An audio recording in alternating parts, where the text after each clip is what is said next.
This podcast is for anyone who has ever felt stuck, whether it's a major life transition, a dark night of the soul, or just staying small out of fear. If you've ever struggled to move forward, if you're repeating unhealthy patterns in relationships, or you have a black belt in beating yourself up, you were meant for more, and this podcast is for you. We'll get real, we'll get vulnerable, we'll probably cuss a little bit, and we'll get to the root of it all, your self-worth. With every step, you'll find the courage to rise. Hi, and welcome to episode 3 of the Courage to Rise podcast. Today I'm going to talk about a topic that is so important, and I have so much to say on this, and there will be many podcasts where we talk about this because it's so important, but I want to talk about boundaries. It took me a long time to understand what boundaries were, how to set them, and why they were so important. And then not having them was a big reason why I struggled so much in relationships for so long. Boundaries are something that most people struggle with, and I think that it's twofold. First, we don't always know how to set them and how to set them in a way that's not aggressive. And second, I think we don't believe that we're worthy of setting them. So you protect what you value. Think about, you put an alarm system on your house, you put a passcode on your phone, you have passwords set up for all of your financial accounts, and you protect what's important to you.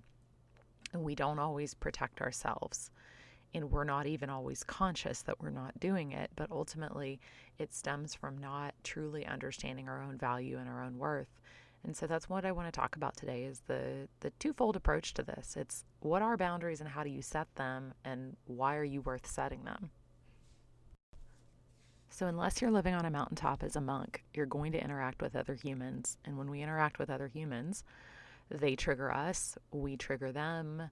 We are ultimately responsible for our reactions to those things. But what usually plays out when we're not conscious, when we're not bringing awareness to it, is that we blame the other person. We blame the other person for crossing our boundaries when we haven't even set them, when we haven't even told them what we will allow and what we won't. And I believe that some of this comes from the fact that we don't always connect that. So, we're told treat other people as you would like to be treated. And that is a beautiful sentiment. And it's true in the sense that we want to treat each other with kindness, with, compassion, with all of those things. But sometimes it goes too far in the sense that we treat other people, especially in close relationships.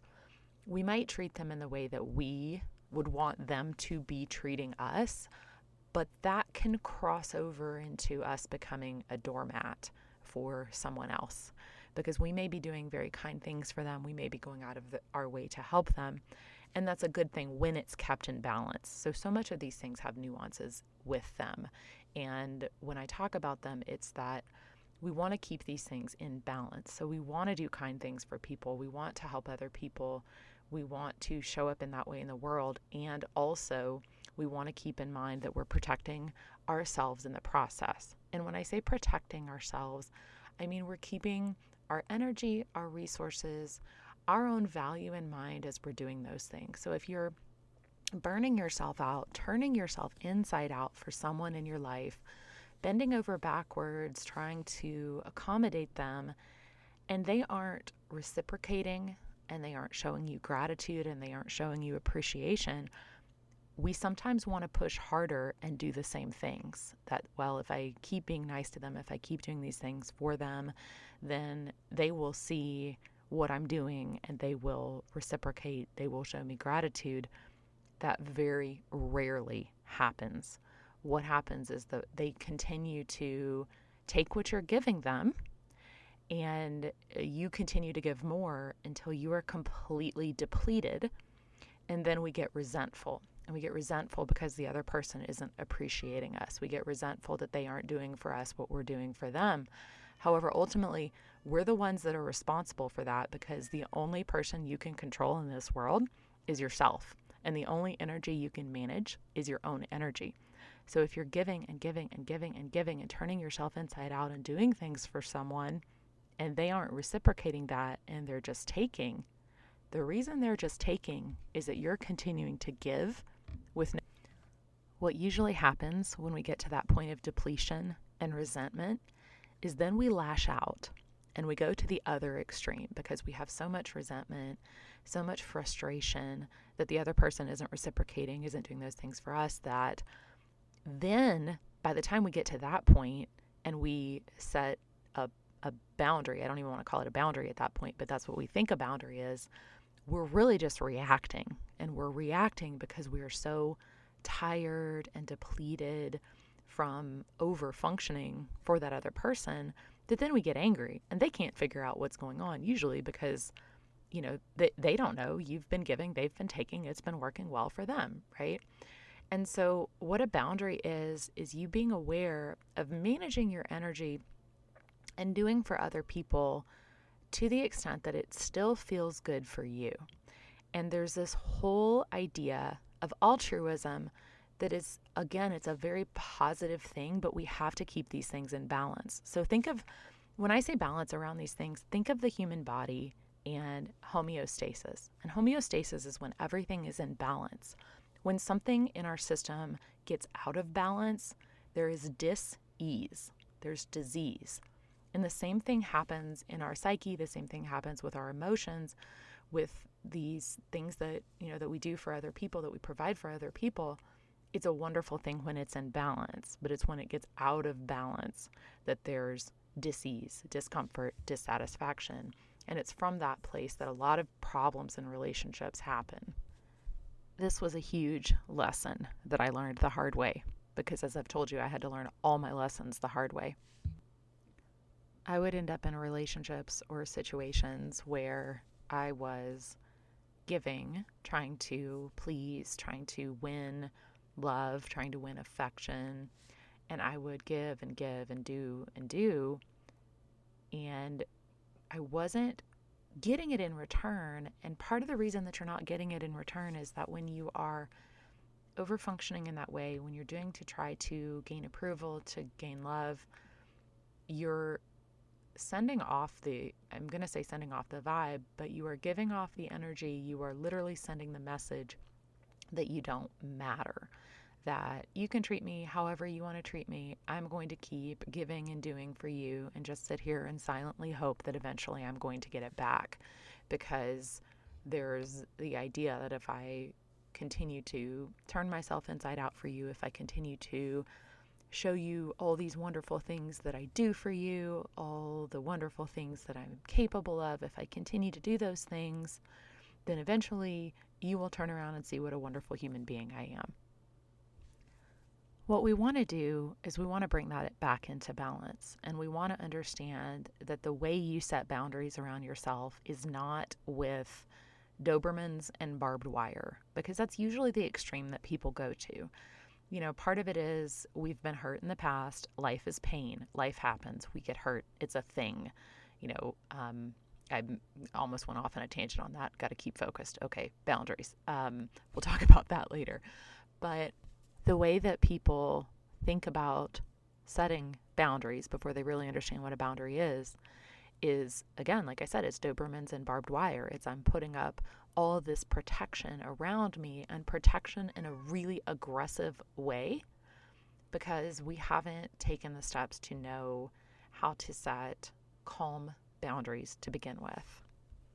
And I heard this described once as a fence around your house or your garden, and that everything within that is safe because you know where the boundary line is of your property, of your house, of your home, of your garden.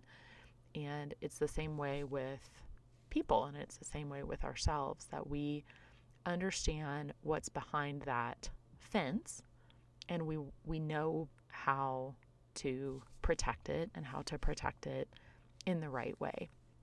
And a boundary is not, fuck you, this is what I'm going to take, this is what I'm not, rah, right? And that's sometimes what people feel like is a boundary, and that goes very much against our nature of not wanting to feel aggressive, not wanting to feel reactive, all those things. That's not a boundary. That's just being reactive, and that's putting it in somebody else's face in a way that's not healthy. A boundary is calm, it's firm, it's not reactive, it's just very clearly stating, this is where my line is, and if you're going to cross it, then you're not allowed to be in my life. And we don't have to, it's not like you give somebody a contract, a written contract up front to be in your life, right? But it's just about what you will and won't accept in your life. And the way that I learned this, the most intense example of this for me was there was a relationship that I was in for many years that taught me the most powerful lessons of my life and taught it in the most painful way.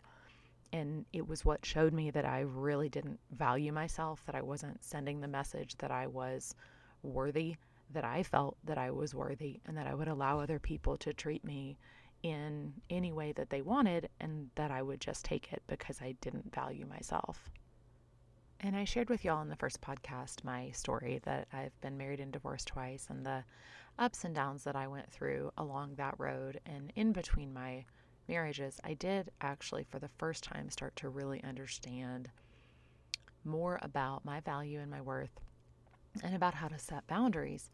And then among so many other things, when that marriage fell apart in the way that it did, I had so much that I was processing, and so much wounding and so much pain around all of that. And somewhere in there, all of the unworthiness that I had felt in my entire life came roaring up in a new way. And I was also layering on top of that stories about having failed relationships and having a lot of shrapnel on the relationship highway, and 2 failed marriages, and what did that say about me, and all those stories that we tell ourselves. And so when I got into a new relationship, when I threw myself into a new relationship with a man that I had decided was my knight in shining armor, and he had some amazing qualities that he presented up front, and he's human like all the rest of us, and I gave way too much away up front. And there were a lot of ways that I was, again, putting my value on that relationship, putting a lot of pressure and expectation on what that relationship was going to do. And I ultimately, about a year or so into our relationship, discovered that he had been cheating on me for quite a long time, in fact, for about 9 months. And as a sidebar, we'll talk about women's intuition later, but women know. We know. And every time I've ever doubted my intuition, it's always right. But anyway, that's another conversation. But I caught my boyfriend cheating on me, and I had always said for years that that was a deal breaker. And so many people that know me are like, well, of course, you're so strong, you're this, you're that, whatever, you would never put up with that. And it had always been a deal breaker for me. I said that there were certain things that I had to have in a relationship. I had to have communication, I had to have affection, and I had to have loyalty. But the place that I was in at that point, I had my self-worth was so low, and my self-esteem was so low, coming off of everything that I'd been dealing with my divorce and just the culmination of all of that. My self-esteem was so low, and I was telling myself a story that, again, about failed relationships, and that I had to make this relationship work. And that also, I was telling myself a story that I would not ever find a man that, had the qualities that this man did. And so what happened when I caught him is I ended up, he apologized for it, and he apologized in a way that made me feel like he really understood the impact that it had on me, that he was truly remorseful. And I also have, because of my own journey, I have a lot of compassion for humans who make mistakes, because we do make mistakes, right? And so I have a lot of compassion for that. And I also truly, deeply believe that anyone can change, that anyone can improve their life, that, it's not easy, but that anybody can truly change. And those are all very positive things. Those are still things that I do believe, but I didn't have it balanced with a boundary around what I was going to allow in my life either. And so what happened is I told him that I forgave him, that, it might be a long road, but that we could work through it. And I remember the shock on his face when I said that. And I'm sure he expected I was going to leave him. And I didn't. And I said, okay, I forgive you. I said, I'll give you one more chance. We're in sudden death overtime. I love you, but I love me more. And I said those words, but I didn't mean them. And I thought I meant them at the time, but I really didn't. And what I ultimately ended up doing was giving him an easy out. And I'm not saying by any means that you should punish someone for a mistake that they make, but the appropriate response to that for me, as I look back on it, would have been to take time to say, I forgive you, but I need space. I'm not sure that I can continue on with this. But I didn't. I gave away way too much. And then what happened is that he continued to violate that boundary. He continued to talk to this woman. He continued to do things, and I just allowed it, and I allowed it, and I allowed it, and I allowed it. And when we allow someone to treat us in a certain way, they're going to continue to do that, because all of us, this is the point that I want to make. It's not that he was a bad person. It's not any of those things. We all have our issues. We all have our shadows. We all have, our own wounding that we're working through. And the way that comes up in the world is that we are each individually responsible for setting boundaries for that reason, because he had a lot of stuff he was dealing with, and I also wasn't setting the boundary to protect myself. And I used to have this idea that other people in my life, people that loved me or claimed to love me, would protect me, that they would always have my best interest at heart, that they would see the ways that I was, again, coming back to that idea of you treat other people like you want to be treated. I would have wanted to be forgiven for making a mistake if I was genuinely sorry.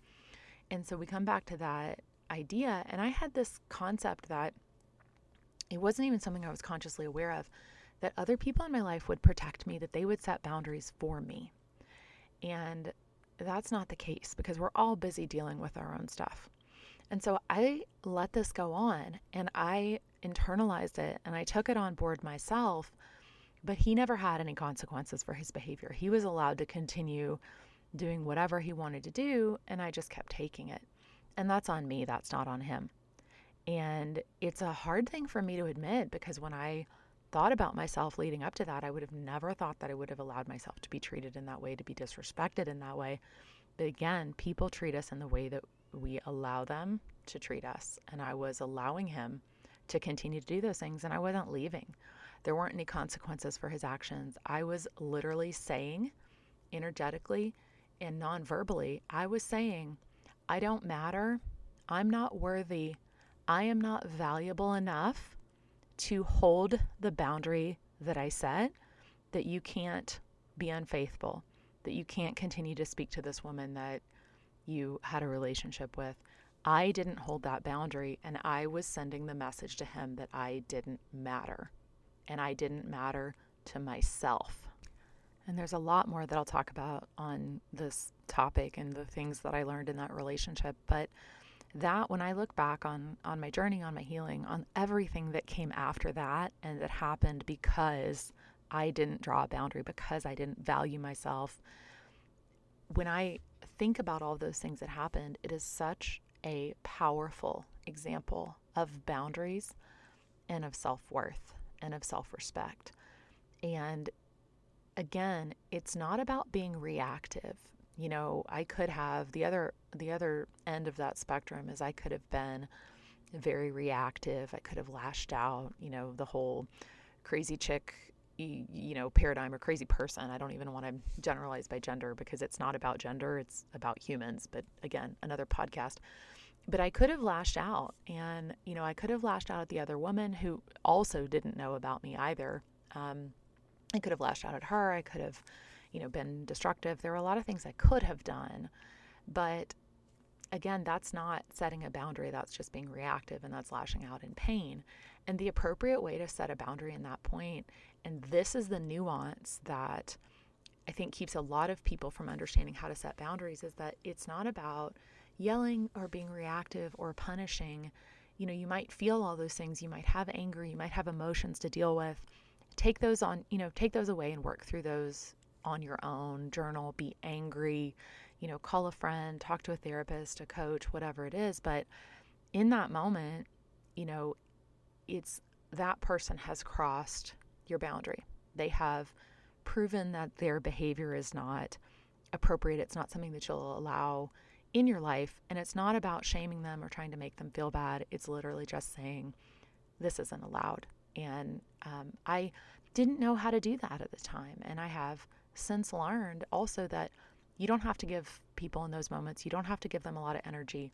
You don't have to explain. You don't have to have long, in-depth conversations about it because, quite frankly, a lot of times it's not going to go in. You're not going to get the reaction or the response that you want from that anyway. But it's simply saying, nope, this is not okay. And I need to take some time to think about this. Or simply, silence is powerful too. And that's another thing that I learned when it comes to boundary setting. I used to feel like I always had to respond to things that if I didn't, I was being rude. And I've since learned that sometimes if people are going to cross your boundaries, silence is the most powerful thing that you can offer. Because it also gives you time to think and to process and to decide how you want to move forward. And there's a beautiful thing, humans who are very emotionally intelligent, who would consider themselves empathic, or who have a depth of compassion. It is such a beautiful quality, and it's something that all humans should have and should develop more of. But we also keep that in balance with knowing our own value and having that same compassion for ourselves. Because for me and for a lot of people that are in those situations, you can deeply understand, and especially when we almost become more vulnerable to it when we have done a lot of work on ourselves, or we've done a lot of, understanding of human nature, human psychology. When you have a deep understanding of people, but you have that without the self-worth, without the boundaries around your own life, around your own heart, around your own worth, what can happen is that we over-identify, or we almost understand too much what the other person is going through. And then what we're doing is we're enabling it. And this is where a powerful word comes in. And that word is and. I can understand how that person got to the point where he felt like infidelity was the option. And not even in that kind of decisive way, but I can understand where he was coming from. I can understand the pain or the things that he was dealing with that caused him to do that. I can understand that he's human and that humans make mistakes. And also, I can set boundaries around myself. I can understand that my second husband had struggles with alcohol. I can understand the things in his life that led him to that point. I can understand all those things. And also, I can draw a boundary around my physical safety, around myself. And that is one of the biggest things that, and especially, and it's heartbreaking. I have friends who are dealing with, children or spouses or friends that are dealing with addiction, whether it's alcoholism or drugs, whatever it is that sex addiction, whatever it is that someone is dealing with. You can understand, you can have compassion, infinite compassion for the pain that they're in, for the situation that they're going through. And also, when they have proven to you that they are committed to staying on that path, you then turn that compassion on yourself and set a boundary around what you're going to allow in your life. I wish I knew who said this. It's one of those quotes that floats around the internet, but there's a beautiful quote that you don't have to set yourself on fire to keep someone else warm. And this is where the beautiful aspect of human nature, the altruism, the wanting to help, the wanting to support, the wanting to be there for someone else, we have to remember in those moments that we also need to balance that with our own well-being. It's the whole idea of putting your mask on first on the airplane. If you don't do that, you're no good to anybody else. But when it comes to dealing with people who have crossed your boundaries, people who are stuck in their own toxicity or who are not willing to do the work on themselves, you are the only one that can protect yourself in that moment. And oftentimes we fear that it makes us a bad person. We have so much compassion for them. We feel bad. I want to help them. Yeah, and that's such a beautiful part of being human. But remember, they are really the only ones that can help themselves. And the best way that you can help and support them is to set your own boundaries, to do it in a gentle but firm way. And you're not going to heal, to fix another person until they are ready to do that work themselves. And I still believe, it's part of why I'm a coach, I still believe every single person, everyone can change. I don't believe this BS that, once this, always this. No, I totally disagree with that. I think it has to come from within.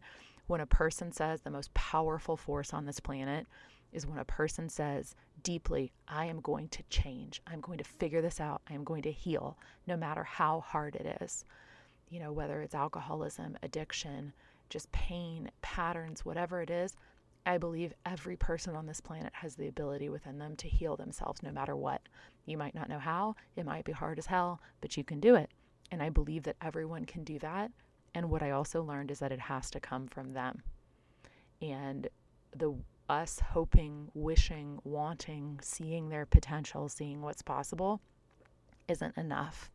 It all has to come from them. And in the meantime, what we can control is we can continue to send them love, send them compassion, and also set the boundary around ourselves of what we will and won't continue to do for them. And in these examples, I've been talking about some fairly extreme cases of boundary violation, of infidelity, of alcoholism, of drugs, of abusive sort of situations. And those are absolutely extremes when it comes to boundary setting. And that's when I say if you're removing someone from your life, it's when they have crossed an egregious boundary like that. And there are nuances to boundaries and to how we set them in other areas of our life, just to manage our energy and manage our time, manage our day. And boundaries range from big to small. And so in future episodes, we're going to talk about all those different nuances and how to set the boundaries around the big things, and also how to set boundaries around things like time management in your day, in your job, at work, in relationships, in all those areas, because boundaries are what I have learned in my experience as the human guinea pig, is boundaries are the most important element in maintaining and creating that happy and fulfilling life, because they are what allows you to really flourish, to experience, to move through life with so much less suffering. And it comes from when you learn how to set them, when you know how to set them in the right way, there's not the charge behind it. At least for me, there used to be a lot of charge behind it. I felt like I was being rude, I was being ugly, I wasn't being sensitive or compassionate. And I have learned that that's not the case. That setting boundaries is really about saying, this is how I'm going to manage my energy, manage my time, manage my own mental health. And there's nothing that you have to do to be worthy of setting those boundaries. You are already infinitely worthy of setting them. And that's the piece that we continue to strengthen, is our own self-worth, knowing that you are enough, knowing that, you are worthy of this. You are valuable enough to protect with boundaries. I hope you enjoyed this episode of the Courage to Rise podcast. Visit my website, couragetorise.com, for more information on one-on-one coaching, group coaching programs, and other upcoming events. Remember, life's too short not to sparkle. Sparkle on.